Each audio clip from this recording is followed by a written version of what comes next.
Okay, so I've been testing No Rest for the Wicked for a while now, and here are what I think are the best settings, at least for now. A fair number of people have been having performance issues, which is something we will cover as well. So let's go into our settings. Starting off with our gameplay settings, I definitely have auto target enemies on. Definitely very helpful. It's like the same sort of lock on that you'll have in like Elden Ring. However, you won't do it. Basically the computer will automatically target, I think, who's closest to you, or like who you're aiming at. And honestly, I think it works pretty well.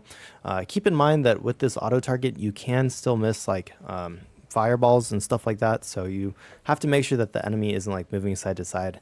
Another thing is the enemies will like block your fireballs as well. So then moving on to controller vibration, I have it set down to 50%. I think it does feel good as it makes your attacks feel more meaty. However, 100% was just a little bit too much for me. Camera shake I'd actually turn down all the way.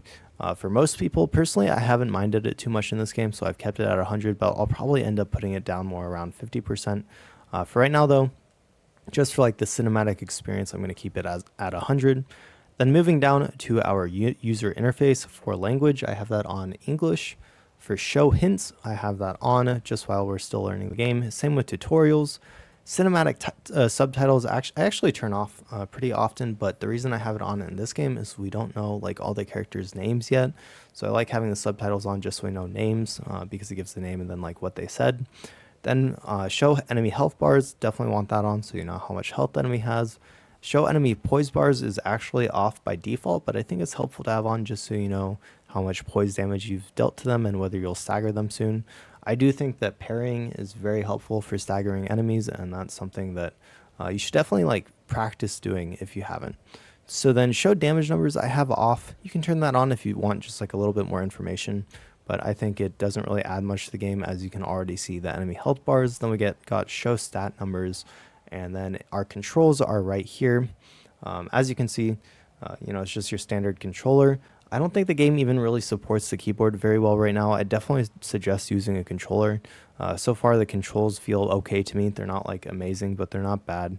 I know some people are hating like what the controls are right now, and I've definitely seen people complaining about not being able to use a mouse and keyboard. But I think the controls are okay, and I definitely haven't had any complaints.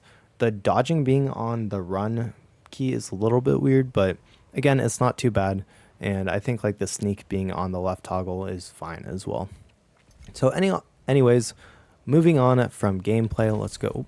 That's not what I meant to do. Moving on from gameplay, let's go to our display settings.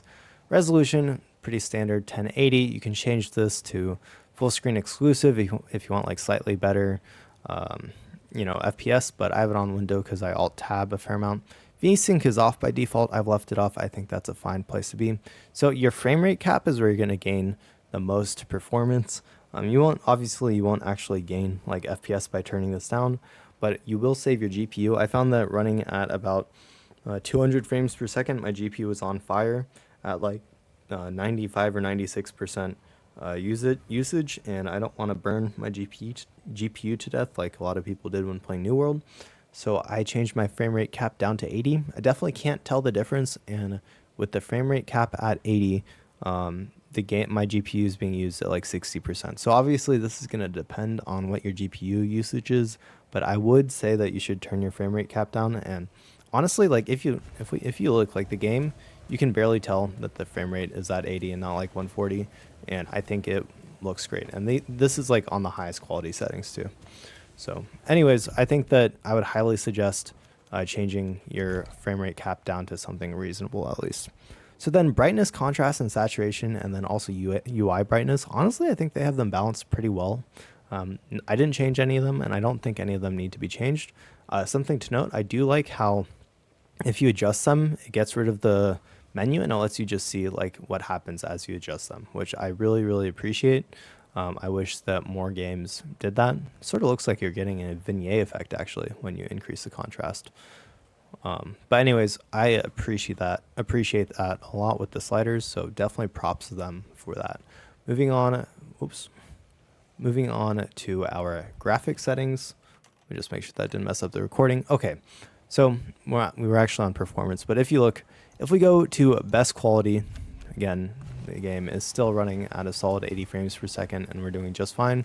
Obviously, I have a rather beefy computer, and something to note on that is they did say it's actually, the game's more CPU bound than GPU bound, which is interesting because my GPU is definitely the thing that's on fire when I put it at high frames per second. But anyways, there's a relatively small difference between performance and best quality, so if you can, I'd suggest run it on best quality. Of course, I can't actually tell the difference like with what the world looks like, so this is what the world looks like in best quality, and then if we change it to performance, I mean, it basically looks the same. So I don't know if I have to like reload the game. I don't think you do because it doesn't say you have to, but honestly the world looks pretty much the same either way.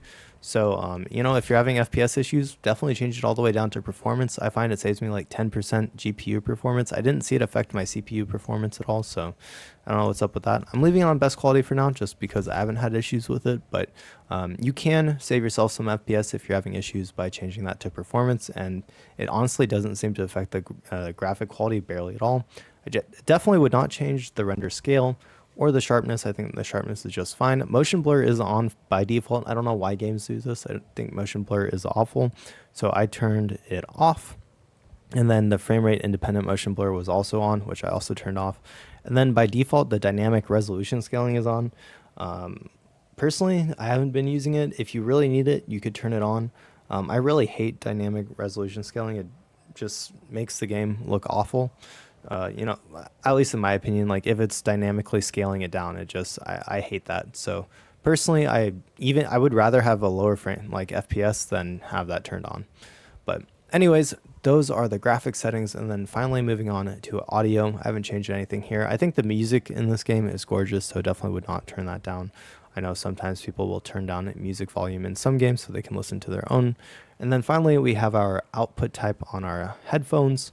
So it was on home cinema by default, so I changed it to headphones. And then we can't change the audio quality as it says it's coming soon. So anyways, those are the settings. I think overall, not too bad. I know that a ton of people are having performance issues. So again, change the quality preset all the way down and do what you need to, you know, maybe change your render scale down as well. Hopefully they come out with some optimizations because, you know, you don't want to be running this game bad. I've even heard some people are refunding because of it. I've heard also that on the Steam Deck, if you lock the frames to like 30 and run it with FSR, I think, then they've been able to run at a pretty steady 30 frames per second, which is really good for a game this pretty. I'm definitely impressed with that. I do have a Steam Deck, so maybe I'll do some testing and make a video on that later this week as well. But yeah, other than that, I'd say that I've been having a lot of fun with this game. I think that a fair number of people, like, take the mixed reviews with a grain of salt. A number of people thought this was going to be like an ARPG, and it's definitely like sort of an ARPG, but it's really more of a Souls-like game. I'd say like the best description I could give of it would be like an isometric Dark Souls, and it's definitely not like Diablo 4. Like, it's just not even close. I mean, there's the stamina system makes it like you can only get like 2 to 3 swings, and then you're completely out of stamina. You can't even dodge. I'd say that the stamina system in this game is actually more punishing than Dark Souls, and definitely more punishing than Elden Ring. So don't come into this game expecting an ARPG. It's definitely a Dark Souls-like. But other than that, I'm having a ton of fun. I should probably disclose I got it for free. I got a key for free from the developers or the publisher, so take what I say with a grain of salt, I guess. But I've been having a ton of fun so far. People are complaining about the difficulty, but people always complain about the difficulty when it comes to Dark Souls games. So honestly, no surprise there.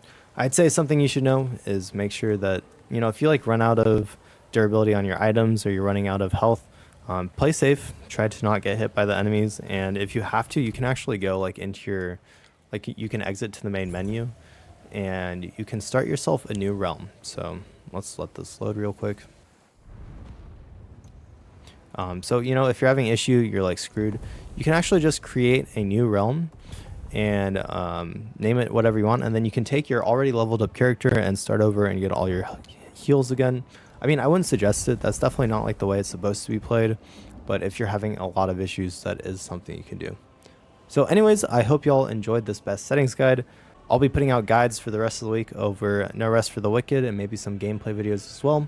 And I am planning on streaming, so if you want to do that, feel free to stop by. But anyways, Subscribe if you want to catch my future content, and I appreciate it. I hope to see you next time. Thanks for watching, y'all.